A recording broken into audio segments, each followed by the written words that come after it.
Crimean Tatar people, and what place will it take among those books published during the war that are emerging during the last period? Good afternoon, everybody. The Ministry continues presenting the books that were issued within a very important program, the Book of National Unity. And today we're talking about a book about Crimean Tatars. The day before yesterday, on the 26th of February, this country was celebrating the 10th anniversary of the resistance against Crimean occupation, and we thought that these days it will be especially important to highlight this topic of Crimea, topic of Crimean Tatar people, and all of the formats that preserve the information are extremely important, both TV footages, audiovisual fragments, and the books. The book is a written material that documents our history, that is also an example of opportunity extended by the state to the artists, to the writers, to realize themselves during these difficult times, for themselves, for Ukraine, for Crimean Tatar people, which is fighting to come back to their homeland. The people that keeps their homeland in their memory, and for the state policy, it's a priority task and priority topic. Thank you very much, Mr. Taras. No one will tell better about the book than the author herself. So, Miss Yevgenia, can you please tell us, how did you work on this book? How were you collecting the stories? What are the stories and what is common for them? Good afternoon. Thank you very much for this opportunity. The work was going on for about a year, like last year, and the book comprises 14 stories of Crimean Tatar families, very different stories of very different families that were collected gradually through different connections, and it was seeming to me that this topic is real pressing. I would like this book to be interesting for everybody, regardless of the ethnicity, and I agree with the previous speaker that Ukraine should stand united as never in the face of the serious threat, and we will only stand united when we remember our history, our past, and with this memory we move into our joint future, the future of Ukrainian people and other indigenous peoples of Ukraine.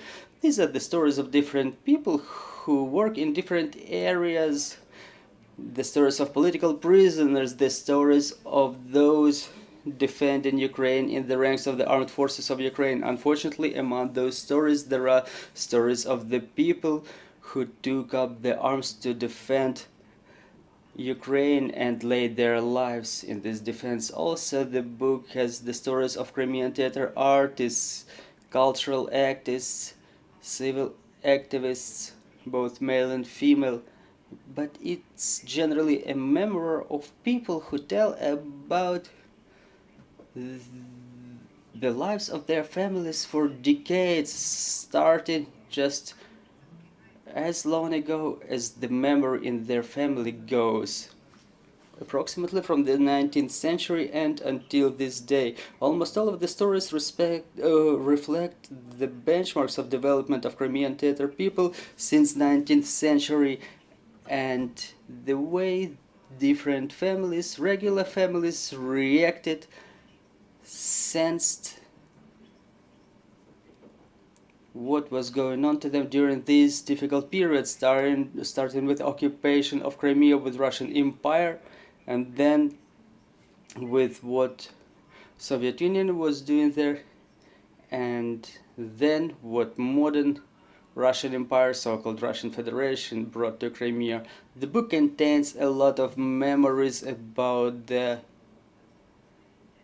events of the beginning of the 20th century, the operations of Crimean Tatar intelligence. We find out about the way Crimea lived in the beginning of the 20th century, in the years 20s, 30s, what languages were spoken there, what was taught in schools, how the Crimean intelligence were becoming the teachers of Crimean Tatar language in the early 20th century. And this is something that where we can draw parallels with the Ukrainians, who had a lot of aspirations and inspiration in the beginning of the 20th century who had a lot of dreams that never came true. There are memories of grandfathers and grandfathers, their memories of the 18th of May 44, a lot about deportation, how the women with the children were surviving in deportation. Very sad pages, and I think that the Ukrainians will find a lot in that book that is easy to understand for them, because when there is a genocide going on against the people, we understand what it is and we remember what our grandfathers and grandmothers were telling us. Also, the book contains the memories about the fight of Crimean Tatar activists, and Crimean Tatar activists are in fact those Crimean Tatars, well, all of the Crimean Tatars, how they were fighting to return to Crimea. A lot of memories of the 90s after the Tatars returned to Crimea, what were the difficulties they were forced to overcome, about the crawling Russification, the memories of the events of the 26th of February 2014, the memories of how it was going on. Many of my protagonists were present in the square in Simferopol and were taking part directly in the protests and other protests of the Crimean Tatar women, who were building the chains with the Crimean Tatar flags and were demanding to prevent the occupation of Crimea. They were helping the Ukrainian armed units by cooking meals to them as they were blocked by the Russian troops. All those memories are in that book, and there are modern stories, the stories of yet another phase that started on the 24th of February 2022, about many of my protagonists having taken up the arms to defend the homeland, and some of them had to leave the country that became their homeland again and again and again. The Crimean Tatars had to leave their homes to look for salvation in other lands. And to finalize it, I would like to say that it's 14 stories where every reader can find something very close to them. You know, it's like talking to your grandmother or your grandfather. And I think that they will find in this book a lot of love and inspiration, because despite of all the trials and tribulations, all those people, they still believe that they will have their homes back, that they will be back in their homes, and on their path they will find and meet a lot of good people.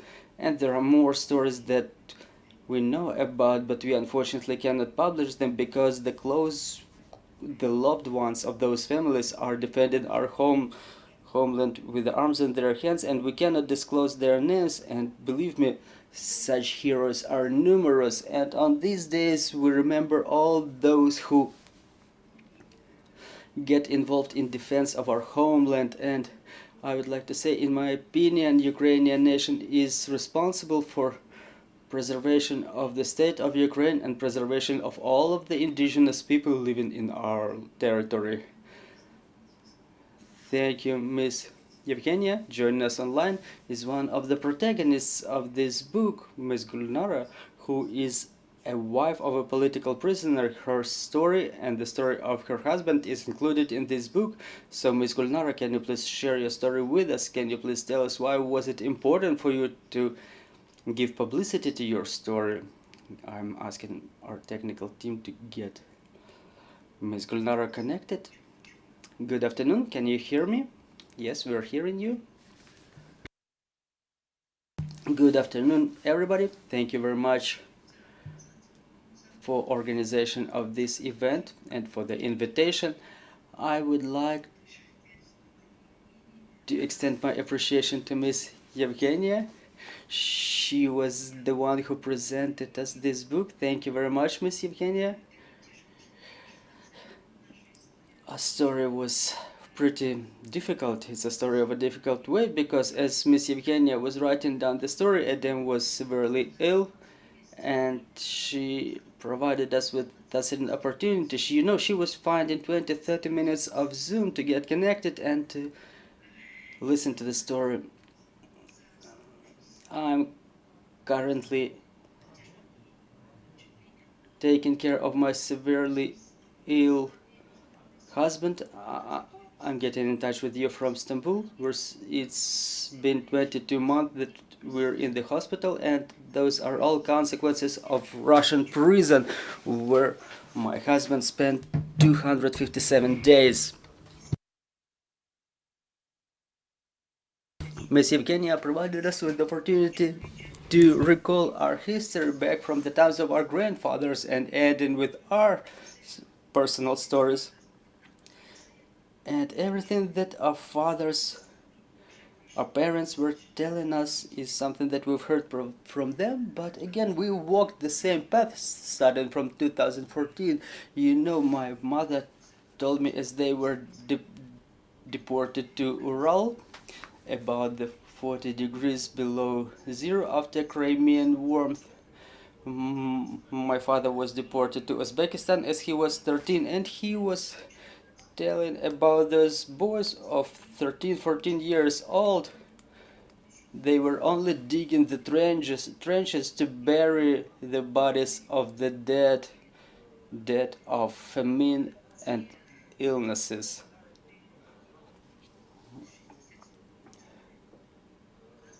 Then in 1967 there was an order that they are allowed to start coming back to Crimea, but in Crimea, unfortunately, there was no registration, there was no opportunity to buy home.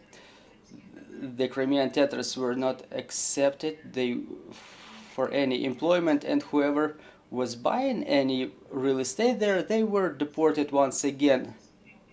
So this book includes the story of my father, who on the 50th anniversary of deportation, on the year 94, when the stories of Crimean Tatars were open, when it was demonstrated on TV how the deportation was going on, and he was saying, like, come on children, come on, see how we were tortured, all of the Crimean Tatar people, everything that we were telling you within these 50 years, Ukraine shows it now. Look how it was happening. And unfortunately, on that night of the 18th of May, my father died, so it's another tragic date for us. And my mother, who survived the deportation, who experienced the return to Crimea, and just like many other people who were coming back in 67, she was not allowed to stay in Crimea, but she stayed in the border with Crimea in Ukraine, in the Geniche district, in Chankar Strait, and there were no Crimean Tatars until 1967, and before the beginning of the war in 2022, it was the place of compact residence of Crimean Tatars. After the beginning of the war, I was forced to leave, but then the house where my mother was living, it was searched 3 times within 10 months, and mother was forced to leave her home and to leave the country. Fortunately, now she's alive, but those are the memories of what she experienced. Everything that was told by the parents are just the tales for us, but what we've seen with our own eyes on the 26th of February, upon the call of Mejlis. I was member of Mejlis of Crimean Tatar people back then. We left for Simferopol, and we've joined this multi-thousand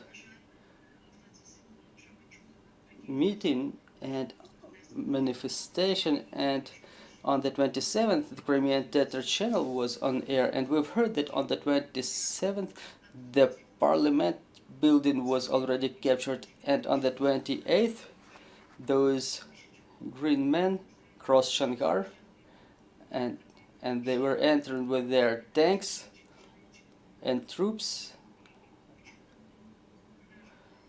to Chonghar, people dressed in green and black, and they were trying to capture our territory, but the people were creating the life shield, and until the 16th of May,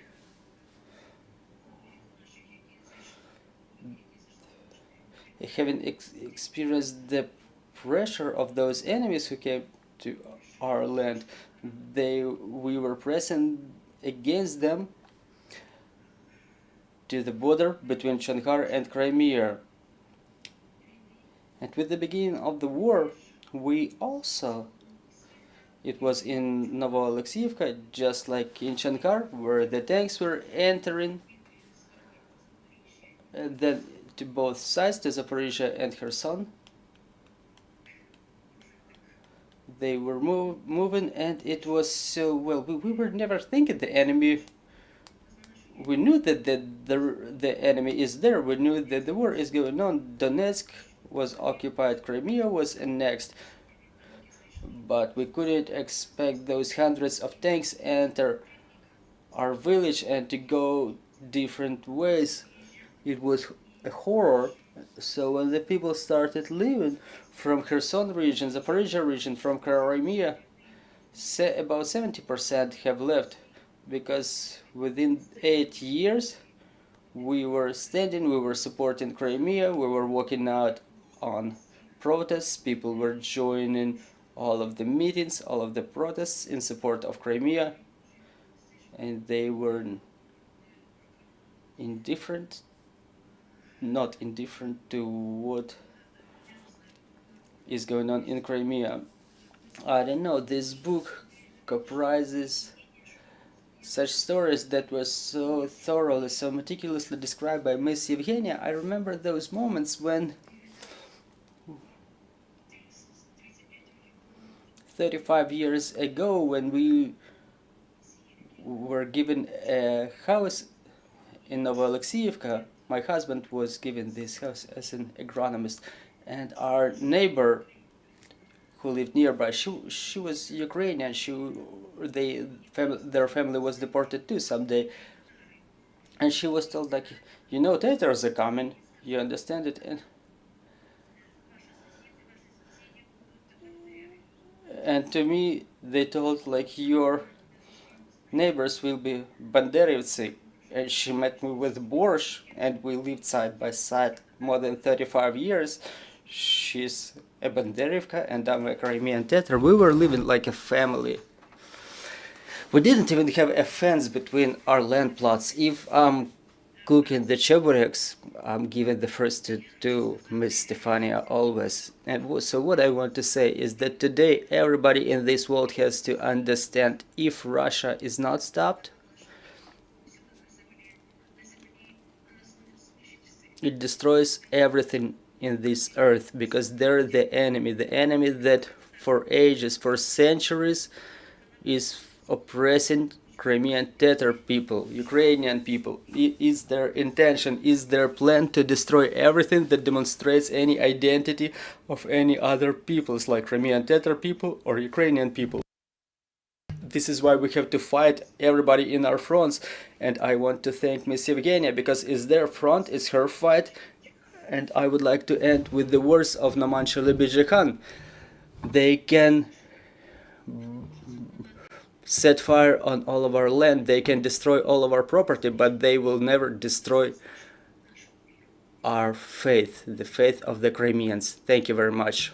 Thank you, Ms. Gulnara, for sharing your story. Mr. Maksym, in your opinion, why is it important to document history, to tell the history of Ukraine and Crimean Tatar people through such human stories? And why did you decide to make such a book of stories, regular people's stories?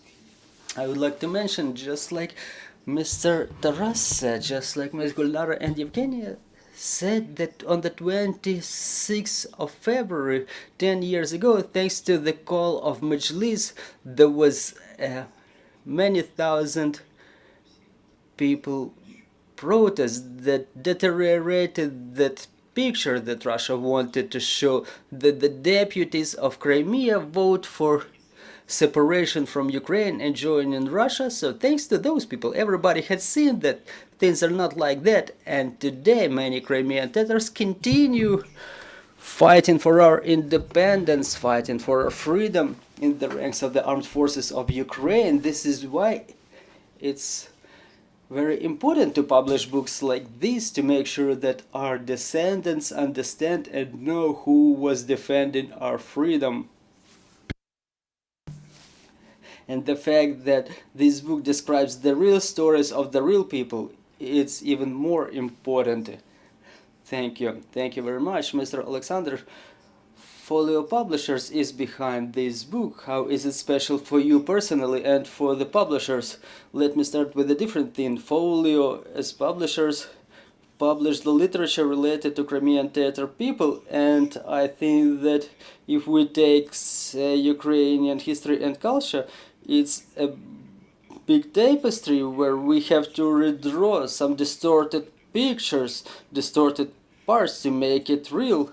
And Crimean Tatar people suffered so much terrible oppressions of their history and culture that it's the mosaic where the majority of the pieces has fallen apart, and they have to be restored, and they have to be restored for years very carefully and meticulously to make sure that we put together the whole big picture. So among other things that we've published before is the textbook of Crimean Tatar language, which is in demand among Ukrainians, first of all, not Crimean Tatars, but Ukrainians who want to learn the Crimean Tatar language, and another conversation book of Crimean Tatar language. What we plan to publish within the next year or year and a half is the translation of two main books of Crimean Tatar epos, Crimean Tatar classics, Tughaybey and Sefernameh.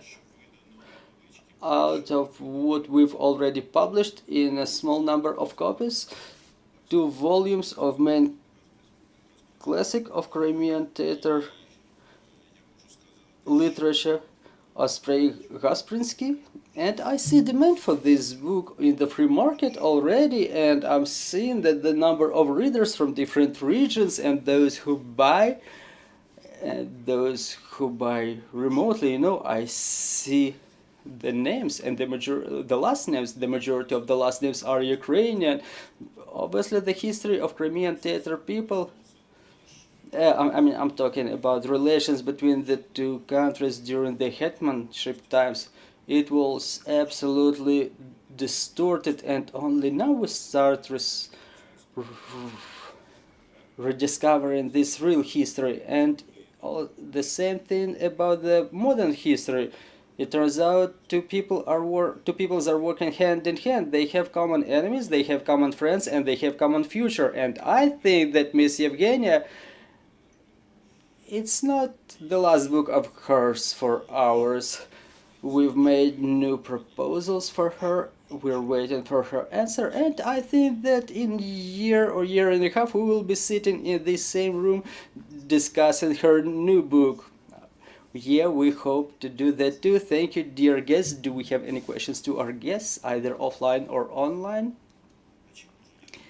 Oh, can I ask a question from Miss Yevgenia, who is joining us a lot? Yeah, help the journalists anyway. Well, I would like to ask, how was the presentation of the book in Istanbul? I would like to ask our technical team to get Miss Yevgenia connected back to us. Miss Yevgenia, how was it in Istanbul? Oh, hello once again. Thank you very much for this question, Mr. Alexander. Just yesterday in the night we had a presentation in Istanbul, from where we're joining you with Miss Gulnara online, and I would like to appreciate the input of General Consulate of Ukraine in Istanbul for the organization. There was a very warm meeting. We had representatives of Crimean Tatar community who are living in Turkey since the beginning, or since like the first half of the 20th century, one of the branches of Crimean Tatar people who had to leave Crimea to save their lives here in Turkey.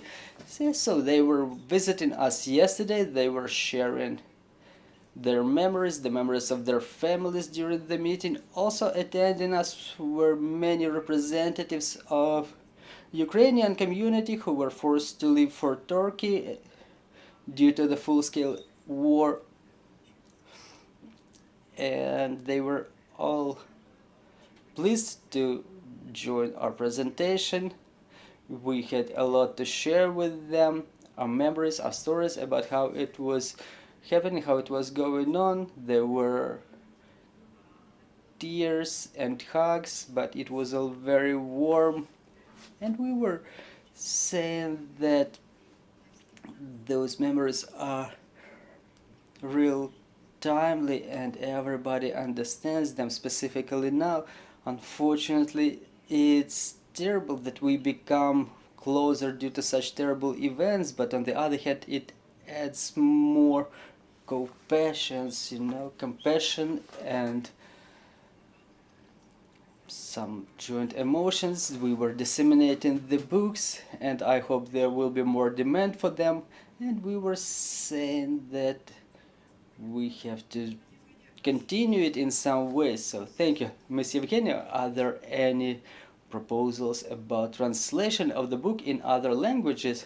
Well, for what I know, there are such thoughts to have it translated into Turkish, and the Crimean Tatar community here in Turkey were discussing this, because in Turkish language it will be real good, because the Turkish are interested in this topic, and the Crimean Tatars can speak Turkish pretty easily, so probably even on the level of the ministry, or I don't know how to make it better, it would be real cool to translate this book, because we've heard such opinions yesterday that it would be interested. So yeah, I want to add a couple of words that the matter of translation into both Turkish and English is being discussed, and it will be solved within the next couple of months. Thank you very much. Let me remind you, we had a presentation of the book called Crimean Tatar Families. We all remember that Crimea is Ukraine. It was always, and it will be, and we will be back on air at 1300. We will be talking about blocking in Polish borders. Stay tuned.